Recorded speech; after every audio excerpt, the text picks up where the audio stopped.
Dapat apa Mas ininya dari Custom Fest? Dapat juara. Kategorinya apa? Eropa Chopper Bobber. Karena pertama buka bengkel tuh ya yang gua garap cc kecil semua. Gua ngalamin nyusruknya, nyusruk.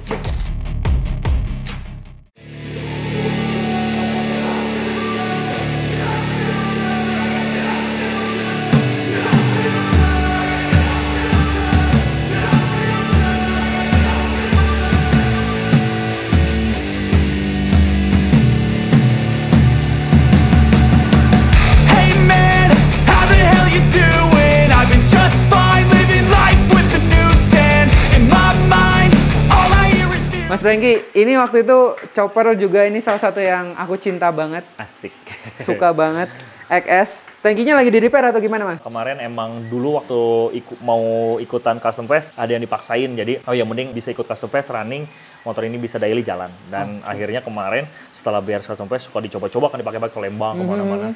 Ada suara tak tak tak tak jadi nggak enak akhirnya dibongkar. Dan untung ngebongkarnya tuh tepat waktu dalam artian nggak kelamaan dipakai. Oke, jadi nggak merembet. Iya nggak merembet. Ini kan chopper kan. Yes. Banyak teman-teman ya chopper gitu. Yes, Chopper yes, gitu. yes, Tapi yes. kenapa sih teman-teman ada yang penamaannya mungkin Oki belum ngerti itu. Oki pengen tanya sekalian belajar. Yes. Koreksi kalau salah. Ada yang namanya skinny chopper, ada yang traditional chopper. Itu ngebedainnya dan awal mulanya kenapa itu tuh gimana sih, Mas? Gue tuh kan suka cari-cari informasi. Oke. Skinny chopper. Karena gini, bicara tentang chopper tuh sebenarnya banyak ya. Iya. Ada kita kiblatnya ke American chopper banget. Japan. Mau ke Jepang, ataupun kita ambilnya ke ranahnya custom culture aja lah. Oke. Tapi kalau custom culture tuh Amerikanya tuh adanya di SoCal atau South California. Oke, South California. Ya, South California. Jadi custom culture tuh choppernya custom culture dan choppernya non custom culture tuh beda. Beda banget. Jadi beda, genrenya tuh beda. Jadi kalau ibarat lagu itu yang ininya rock, label atau yang bukan, yang ininya rock, ini punk rock gitu. Jadi rock, walaupun ada rock-rocknya, kalau ini punk rock, ini rock. Punk rock kan udah jelas beda ya. Udah jelas beda. Beatnya apanya semua beda. Dengan rock, ya rock mah ya begitu-gitu aja ya. Masih gimana ya, untuk orang awam tuh dinikmatinya masih bisa. Kalau punk rock tuh hanya beberapa segmented. yang menikmati. Yes, betul. Nah, sama halnya seperti chopper begitu. Jadi chopper itu jadi ada yang choppernya bener-bener chopper. Ya, kalau yang American banget choppernya tuh bukan ke custom culture ya. Kita bisa lihat American yang bergaya-gaya ghost neck. Ghost neck itu kan model-model kayak Pro Street. Jadi tokoh besarnya di dunia ini seperti almarhum Arlenes, terus ada almarhum Indian Larry. Dia bukan custom culture. Nah, Indian Larry, walaupun dia mengangkat beberapa sosok ikonik custom culture di motornya, yaitu Red Fink. Yang tikus itu ya? Yes, betul. Nah, tapi dia bukan tokoh custom culture. Nah, ada juga Paul Yaffee, ada Billy Lane, terus Jesse Jam. Nah, dia itu beberapa tokoh yang emang mengembangkan chopper-chopper di dunia ini ya. Yang banyak yang menginfluence di beberapa negara. Jesse Jam kan si West Coast Custom Chopper. West Coast. Yes. Nah, karena orang itu umumnya taunya ke sana. Tahu ini adalah sama-sama belajar lah. Karena gue mempelajari ini dari awal 2000. Jadi kalau custom culture itu pada zamannya tokonya, sosoknya, buildernya belum dikenal. Belum dikenal. Seperti yang tadi gue sebutin, beda banget. Tingkat keartisannya beda. Beda banget. Nah, kalau sosok-sosok custom culture ini, dulu bukan muncul si pelaku orangnya dulu. Jadi yang muncul tuh adalah si komunitinya. Dulu ada namanya Chopper Town. Ya, jadi nanti zamannya gue dulu itu buka internet atau buka Google, YouTube itu ada Chopper Town. Ada Hot Rod Havoc, karena custom culture tuh circle mereka bermainannya bareng. Pemain Hot Rod, Hot Rod Havoc sama Chopper Town itu, basically Chopper Town tuh nanti di luar-luarnya itu ada skateboard, ada BMX. Sapnya ya, sap-sapnya gitu ya. Ada pemain BMX, artis tato. Barbershop, pomade dan rockabilly macam-macam. Sama barbershopnya gitu ya. Nah, itu tuh mereka bikin satu skena. Circle. Nah, nguatin lahir pertama di era tahun 70-an tuh, custom culture tuh sebenarnya kuat-kuat banget bukan di 70-nya. Sebenarnya kuat-kuat banget di era 90-nya. 80, 90 tuh kuat-kuat banget. Mereka bikin skena begitu. Jadi di 80 akhir sama 90 awal tuh mereka nguatin begitu. dan dia tidak munculin toko-toko yang tadi pertama aku sebutin. Jadi munculnya makanya Sokal. Ya, jadi kalau kita cari Sokal, South California, chopper. Nah, dulu itu yang tadi akhirnya masuk ke obrolan tadi adalah lahirnya di situ tradisional chopper. Ya, karena kalau gua telah sampai detik ini, skinny chopper ada nggak? Kagak ada di sananya. Jadi itu pengistilahan atau penjabaran di Indonesia mungkin. Apa yang dilihat karena langsing, skinny, ya udah skinny. Nah, kalau yang tradisional chopper tuh yang okilnya udah dari tahun 70-80 kan ada komunitas juga namanya The Sinner namanya, si pendosa namanya. Ya, si pendosa. Nama komunitinya doang. Orangnya saya nggak tahu pendosa apa bukan. Jadi The Sinner ini adalah gerombolan chopper tahun yang emang mereka adalah para pencipta atau foundernya si custom culture. Si The Sinner ini. Nah, istilah disebut kenapa tradisional chopper itu. Jadi chopper itu menyerap dalam setiap pembuatannya, menyerap bekas-bekas sisa rumah tangga. Jadi perlu diketahui bekas-bekas sisa rumah tangga. Contohnya, Mas? Karena kenapa disebut skinny chopper ataupun tradisional chopper? Jadi sebelum contoh barangnya, gue jelasin lagi yang penting. Mereka ini adalah penganut paham anti kemapanan.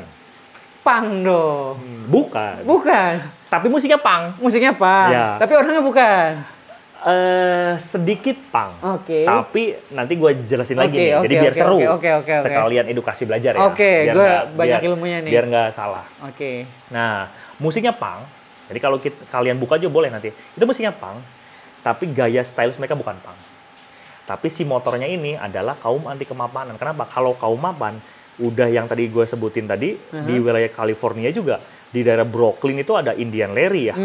Dia motornya dengan mewah, semua barang-barangnya baru semua. Jadi kalau dia bikin motor untuk dipublish ke media atau ke luar show itu pasti banyak baru, peleknya baru semua, disponsori dengan brand-brand terkemuka. Apalagi Arlen-Ness udah jelas dia pemilik perusahaan otomotif part terbesar digadang-gadang sedunia ya, Arlen-Ness.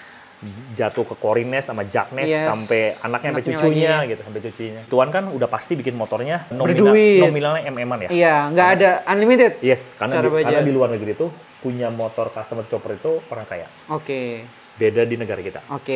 Nah, orang-orang yang begitu hanya orang-orang kaya semua. Nah, si mindset para The Sinner chopper Tom ini ingin mematahkan. Jadi sebenarnya konsepnya sama kayak ke Indonesia. Kayak Indonesia. Jadi orang Indonesia, gua dukung. Karena ternyata dengan kita bermodal uang pas-pasan juga kita bisa punya chopper keren.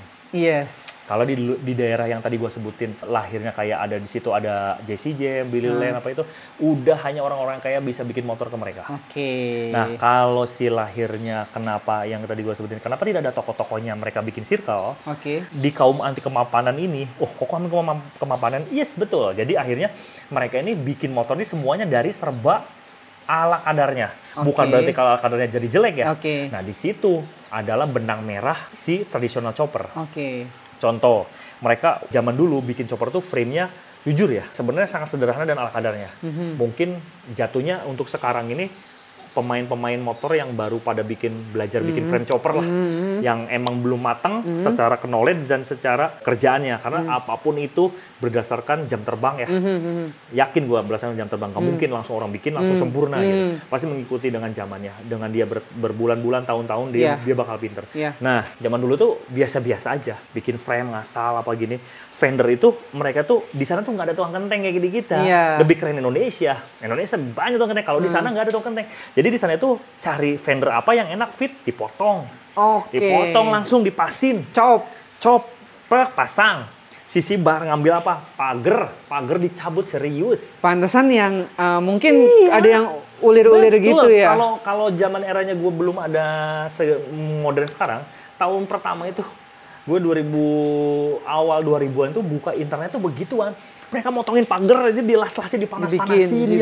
Terus dipanasin juga langsung di motornya sampai kena ininya. Saking crazy-nya tuh orang aja. Dibikin sibar. Habis dari si sibar, nanti dia bikin jok. bikin jok, cari platnya apa, diketok, joknya sampai kita enak. Pergi ke tukang jok ya. Anjir di sana enggak dong. Dia ngeliat jaket apa, jaket kulitnya dia ambil, digunting, dipasangin, dijahit sendiri. Oke. Terus kadang-kadang ada yang bulu-bulu aneh itu ya. Iya. Bulu winternya dia jaketnya dibalikin, digunting. Oh. Nah, pada zamannya tangkinya motor supporter apalagi yang 883 yang kecil kan. Yang kecil 883. Itu paling favorit. Karena apa? Bentukannya kecil. Pada zaman itu ngambil punyanya Ironhead. Pada dipasangin kecil kan. Nah, sebenarnya beranjak apa ya? Karena mereka kaum kemapanan ya. Mereka dapat barang bekas barangnya nggak ada yang beli baru mereka. Karena di situ banyak video-video menceritakan, gue cuma bisa mampu mencari istilahnya atau mencuri dari temen gue. Pas dia mau beli keran Harley Davidson itu mahal, lebih baik gue minum buat beli air untuk mabok daripada gue beli keran katanya. Keran bensin? Iya, akhirnya keran air dipasang dia sulap jadi keran bensin. Itu. Terus kayak dia pengen gaya pakai shifter macam-macam ya bentuknya ya. Karena kalau beli joki shift yang bener-bener brand yang tadi gue sebutin, mau baik Arlones apa harganya mahal. Mereka lebih baik untuk apa ya? Untuk beli yang party atau mungkin kebutuhan lain. Ya, jadi dia pasang yang aneh-aneh. Lampu depan tuh kalau sampai detik ini para builder yang mengadop lampu-lampu mobil tua, pasti kalian bukan pasti kalian, ya bisa dikatakan kali ini dia pengadop tradisional chopper. Karena kalian kalau yang paham ya pasti gue paham. Nah, kalau yang nggak paham adalah ya itu adalah habit kebiasaannya para tradisional chopper. Jadi mereka tidak mampu untuk beli lampu baru.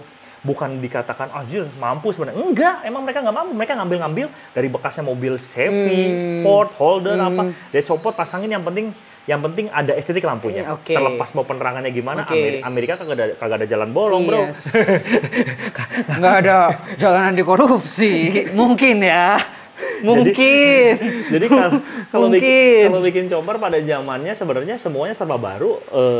Kalau bukan gendernya custom culture, serba baru pada zamannya. Tetap aja di era tahun 70-80 beli baru-baru karena yang bikin chopper itu yaitu orang yang berlebihan uang. Nah, si tradisional chopper ini adalah kaum anti kemapanan yang mereka mematahkan bahwa gue juga bisa, tapi dengan ala kadarnya gue yang semuanya bisa diterapin, tapi motor ini bukan sembarangan seala kadarnya ya. Jadi sebenarnya akhirnya estetik. Ya, terus kalau kita ngelihat cat-cat yang patina style, yang crack apa gitu-gitu. Ya, ini informasi juga buat kalian. Di California itu lahirnya pada zamannya udah begitu. Emang udah crack terus dipasang? Yes. Jadi bukan di-crackin, karena itu kan barang bekas. Yang kalau barang-barang bekas di Indonesia, apalagi kelasnya Harley, pasti disimpannya di garasi dong. Kalau di Amerika kagak, dipanasin, di hujan. Nah, dia ambil dipasang tuh bener-bener jadinya patina stylenya alami. Nah, dia pasang-pasang pada zamannya tuh begitu.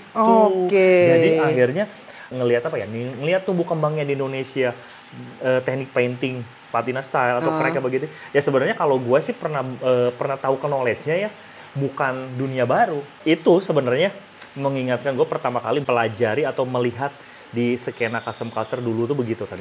Jadi dia ngambil bekas-bekas motor yang apa ya? Abandon gitu mungkin ya? Yes, betul. Abandon. Jadi ngambil bekas, tempelin karena dia tidak crafting untuk gitu ya. Yes, bukan. Kalau untuk ngecop-ngecopnya iya. Eranya tuh balik lagi sekarang. Nah, sekarang karena mungkin dalam dunia apapun itu yang sudah lama kan nanti akan berputar kembali. Iya, musik ya, semua berputar kembali. Jadi ada yang si pelakunya yang memulai dulu, akhirnya beberapa si pelaku kan biasanya jadi influencer kan. Nanti tinggal orang-orang yang ada market itu jadi ngikutin. Jadi akhirnya circle-nya berkembang, konsep ini lagi happening. Lagi hype lah. Nah, jadi begitu. Jadi balik lagi tadi bahwa tradisional chopper itu bagian dari kebangkitan mereka memberontak, ibaratnya memberontak bukan memberontak apa-apa. Jadi dia kaum anti kemapanan yang dalam artian dengan kocek uang pas-pasan mereka membuat motor seperti itu. Ingin buktiin. Cuman ya di negaranya motor mereka kagak punya uang juga, motornya Harley, kagak di kita. Kalau gua dulu nggak punya uang, belinya CB. Iya, balik lagi ya. Semuanya kan emang dari awal ya Mas ya. Awal negaranya mereka begitu motornya ya. Jadi kita kan kadang-kadang ngeliat ngeliat sisi glamnya, glamornya adalah, wih keren motornya, motor tua-tua. Nah, padahal dulu pada zamannya motor-motor tua itu harganya low juga. Setelah munculnya dunia custom culture di Indonesia di era 90-an akhir 2000, barulah motor-motor tua mahal harganya selangit. Begitu. Dan itu berbarengan di 90-an tuh diadop juga custom culture itu oleh Jepang. Jadi kalau bicara tentang kebudayaan motor custom culture atau gaya, dulu kan disebut Japanese style. Jadi sebenarnya itu hanya sebagai perumpamaan aja. Jadi sebenarnya custom culture itu lahirnya purenya di California, Amerika. Diadop oleh Jepang itu awal 90-an. Nah, cuman kenapa diadop oleh Jepang ini jadi lebih menarik? Karena Jepang ini apapun kebudayaan yang lahir di Jepang dan apapun itu style atau apapun yang lahir di Jepang, dia itu tidak akan beda dengan negara lain. Dia itu lebih keren, lebih esentrik, terus selalu kebudayaan barat yang dia adop itu ada nuansa Jepangnya. Enggak mentah-mentah diadop. Nah, makanya gue suka dengan culture Jepang itu begitu. Dia bisa mengadop apapun, tapi selalu tidak kehilangan jati dirinya. Sebagai si negara matahari terbit ini, dia punya identik sendiri yang kuat. Akhirnya orang luar tuh kadang-kadang ngecapnya, oh ini dari Jepang ya, padahal kan bukan. Kayak karena ada bumbu dari identik negaranya yang hilang. Jadi dia bikin rasanya tuh emang Jepang, walaupun emang bukan bukan dari Jepangnya langsung. Betul. Nah, karena apa pada era awal 2000-an gua ngadop gayanya ke Jepang, karena ya itu tadi, kalau gua ngadopnya langsung ke Amerika, gua nggak punya motor Amerika. Gua mau di gimana-gimana juga pasti nanti diketawain. American style, apaan motornya Jepang katanya, mau diketawain. Nah, kenapa gua ngadopnya Jepang? Karena Jepang ini negaranya atau di negaranya ini market motornya nggak jauh kayak negara kita. Jadi dari motor C70 Grand sampai motor market itu tuh ada di negara mereka. Dan para pelaku buildernya dan pelaku buildernya dan para senimannya ini membuat circle yang emang motornya itu di custom dari CC kecil dulu.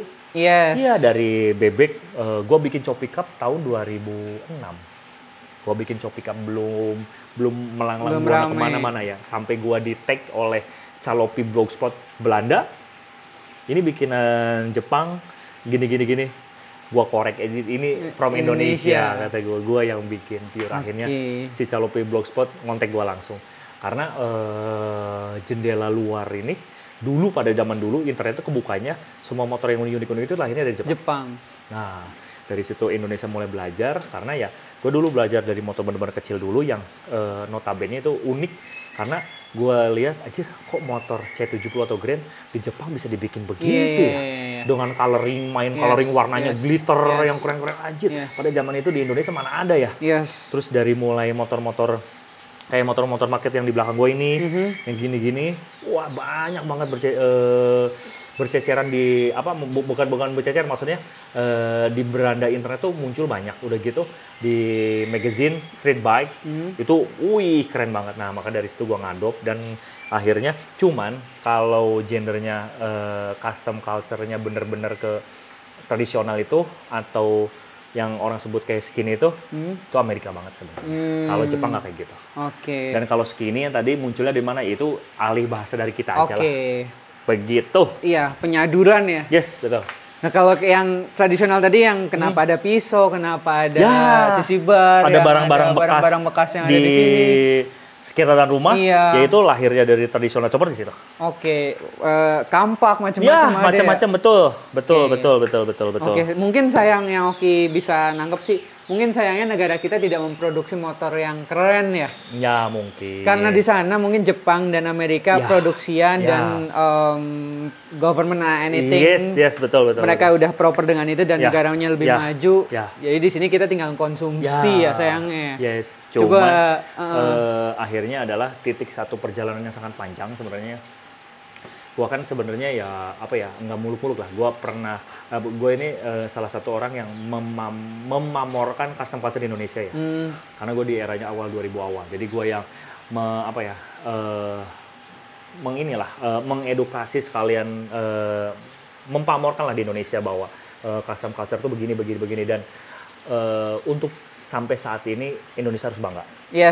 Dan gue juga bangga karena custom culture Indonesia ini negara terbesar ketiga setelah mother of culture-nya California, kedua Jepang, ketiga Indonesia.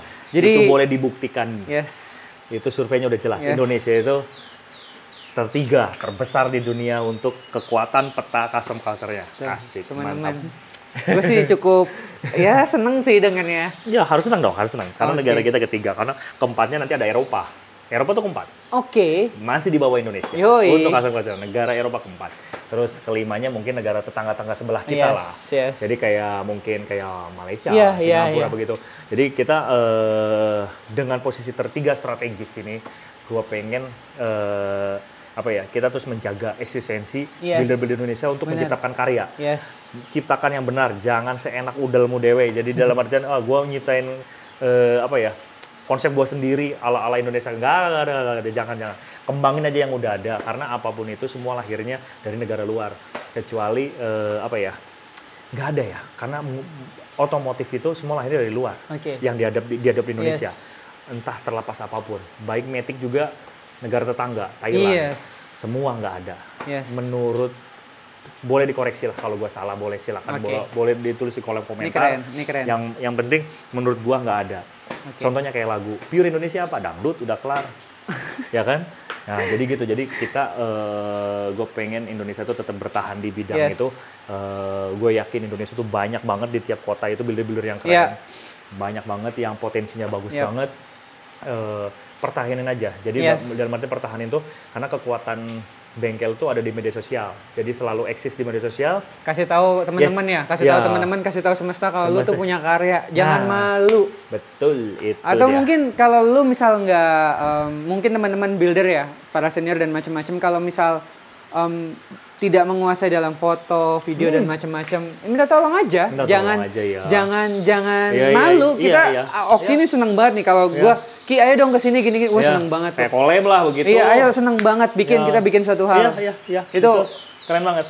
Mulai dari yang mungkin yang senior mau ngajak tuh harus berani juga sih. Ya minimal foto-foto karya sendiri lah. Jangan terlepas, jangan gengsi dalam artian kamera gue jelek, handphone gue jelek, jangan. Jadi semua juga yang gue bilang berawal dari awal, berawal dari nol kayak gue. Jadi gue berawal dari nol, belajar, nanti akan berasa ya di saat kita sukses tuh kita bisa sombong untuk diri kita sendiri. Karena gue pernah ngerasain asam garamnya, kecemplungnya, apanya semuanya. Dan kalau udah saat ini tuh anjir ternyata ini satu buah hasil yang udah Allah kasih, gue tinggal menikmati. Ya teman-teman, apa yang lo lihat sekarang itu awalan tidak seperti ini. Tidak semua karya bagus berawal dari yang bagus, yang pasti mulai dulu ya. Betul, mulai dulu, bertahap.